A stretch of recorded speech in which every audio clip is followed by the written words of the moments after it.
All right, what is going on, everyone? This is Cross, and today we are looking at combat in 5th edition Dungeons and Dragons. All right, so your DMs just asked you to roll initiative. You know how to do that. I'm going to assume that everyone watching at the moment at least is familiar with the basics of Dungeons and Dragons 5th edition. So, your DMs asked you to roll initiative. What do you do now? A lot of people seem to get lost in the chaotic nature of combat. Things are shifting around. Your actions maybe get interrupted in a way. You had a plan, but now it's no longer valid. So how do you keep things sort of organized in this chaotic mess? I'm going to try and break it down for you just a little bit, give you some tips and tricks in order to keep combat organized. All right, so preparing for combat is done in a few steps. First is the pregame. This is anything that you would do in between sessions to sort of understand what your character is capable of. And one of the first resources that you can use for that is the combat section in the PHB. What are the actions you can take? Okay, so you have attack, cast a spell, dash, disengage, dodge, help, hide, ready in action, search, use an object. These are everything that you do in the action category should fall into one of these things. So, as I read them off, did you know exactly what each one of those things did? If not, you might need to go to this section in the PHB and review and understand what each of these things are. Note, cast a spell is anything dealing with, if it's a cantrip, if it's a leveled spell, or anything of that nature, you are using the cast a spell action. Note, not all spells require an action to cast. Some of them are bonus actions. All of that is covered in spell casting, and I did a video on that before. But what it means is, if you're looking at a cantrip such as Booming Blade that happens to have an attack with it, understand that you are not using the attack action. You are using the cast a spell action. Okay? All right, so the second step of the pregame is looking at your character's particular class.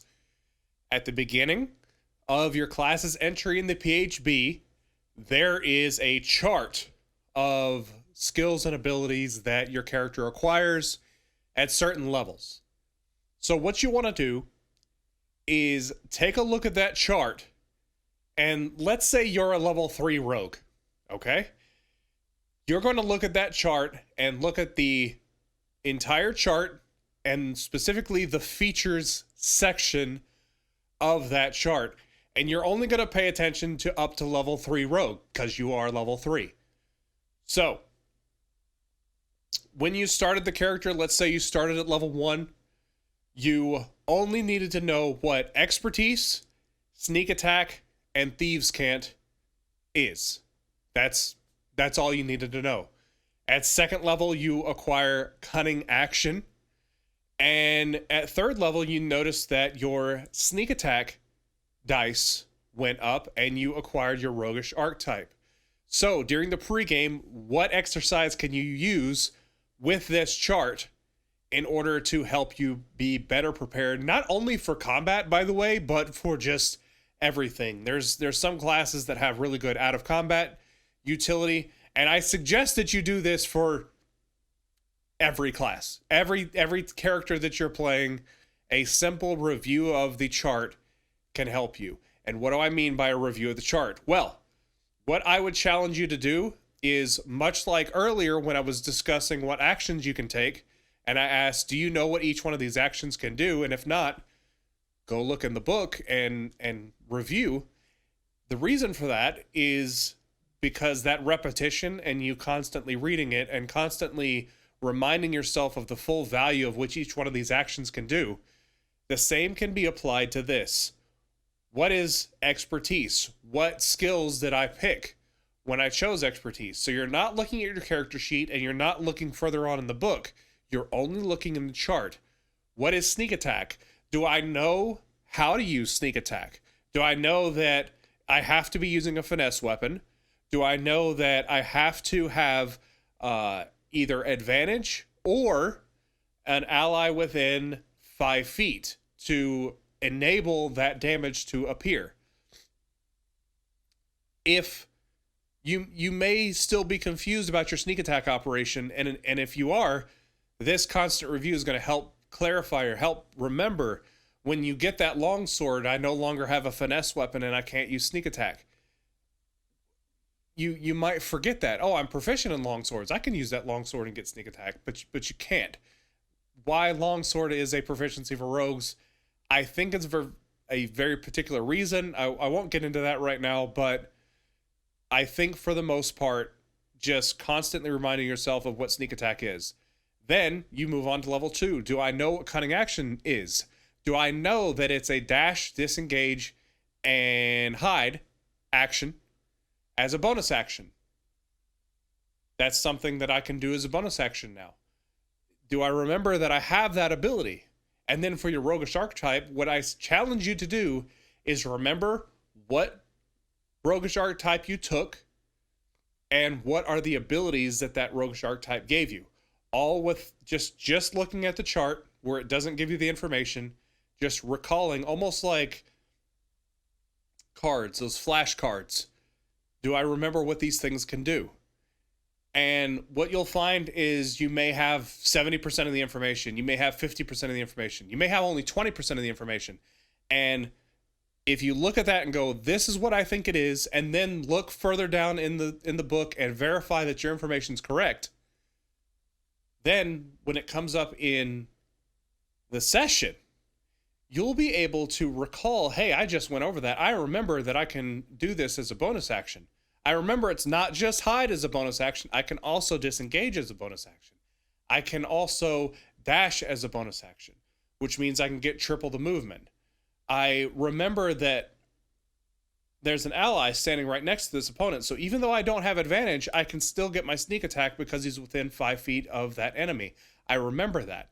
I also remember that even though I have 2 enemies standing next to each other, they are both enemies of themselves. And because the stipulation states that it only has to be an enemy of the target, that I can still get sneak attack even though that neither one of these 2 are my allies. So you start remembering all these things, and you begin to be able to apply them very quickly to whatever scenarios in front of you.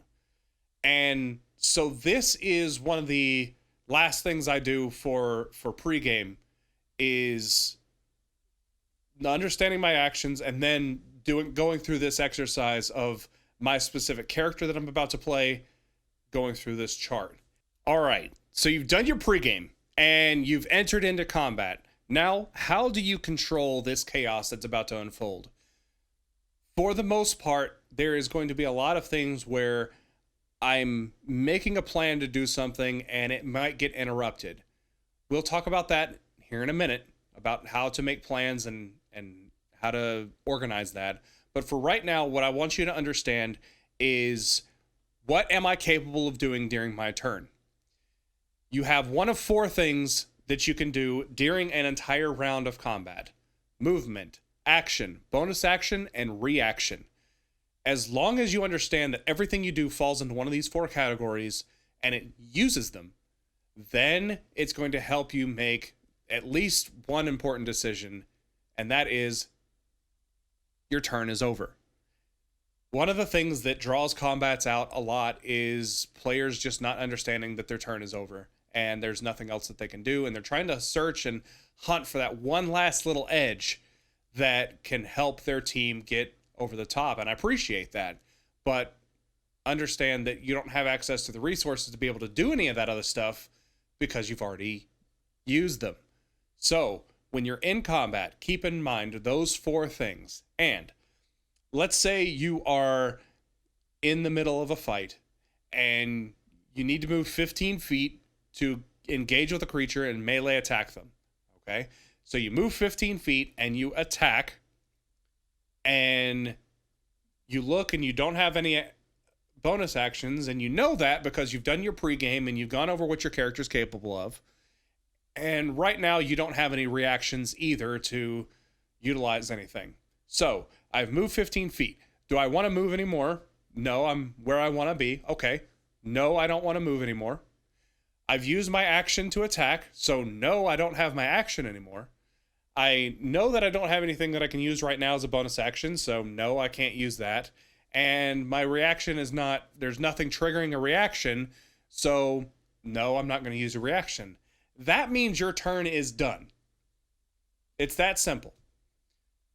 Anything and everything you can do from that point on, the best thing that you can do right now is just end your turn, because you know that all of these boxes are checked no, and you can just move on. We understand now what we are capable of doing during our turn. Now, what should we do during our turn? The honest truth is that there's a lot of different scenarios, and it's going to be impossible to break down specifics. But generally, if you are a damage-oriented person, one of the things you should be trying to do is removing dice being rolled against your party. If you view the entire combat as how many dice are being rolled against each other, that's one of the things that can help you break down exactly what you should be targeting and how things should be maneuvered in order to essentially break the combat down into smaller chunks. So if you have one target that is extremely large and makes one attack and deals a lot of damage and has a lot of hit points, okay? But then you have 6 other targets that do a little bit of damage but don't have a lot of hit points. It's in your best interest to remove those little hit point creatures first. The reason being is those little chunks of damage could potentially be more than the big chunk of damage all at once. If you remove the little chunks, you are actually making progress towards ending the fight. And it's also taking pressure off of all of your allies. And that's the thing, if you deal 50 points of damage to the big creature and he's still not dead, you still have the same amount of dice being rolled against you every turn, or every round, I should say. By using that same 50 damage and taking out half of the support to the big creature, you have now successfully reduced the amount of dice being thrown at you, potentially. Or the potential dice and the potential damage being thrown against you. So, what does that mean for someone like a control character? What's the thing you should be doing? If you have some sort of disabling property, or like a spell such as Web, where it sort of locks down a creature, or later on you might have like a wall spell where you can separate these creatures and divide the combat into smaller chunks, literally. What you should try to do is divide the larger opponent away from the smaller opponents, so that we can go ahead and take care of all the smaller opponents and then drop that control to everybody now move towards the larger opponent. That is a generally good strategy for you to use in sort of slowly working your way towards victory in just any combat. It also means that potentially less resources are going to be used to recover from any combat. Understand that combats are generally meant to just drain resources from you. They are not generally meant to cause your character to die. That's just the truth. Even a deadly ranked fight is only designed to utilize a certain amount of resources, which means that a deadly fight is not actually designed to be deadly. It means that it can potentially kill a character if dice fall a certain way. But if everything runs normally and that doesn't happen, generally you'll find that a certain amount of resources were consumed in defeating the fight. This means that if you're against an easy fight and you invest too many resources in defeating it, then you've technically lost that combat, because now that easy encounter has drained more resources than it should have from you. The same can be said for a hard encounter or even a deadly encounter. A deadly encounter might use far more resources than it was supposed to and leave you dry for an upcoming fight. So paying attention to your resource consumption and dividing these creatures up so that they cost you less resources is really the goal in achieving a victory in combat. All right, so we've gone over the pregame. We've gone over what you can do in combat. We've gone over things you can look at in combat to break down the combat into smaller chunks, and overall just be less panicked, if you will, during combat, so that you know and have more confidence in just dealing with combat. I hope you guys enjoyed this video, and if you've gotten something out of it, or if you just have some tips for someone else, just throw those in the comments down below. I really hope that you guys come and visit some more, and we'll see you next time.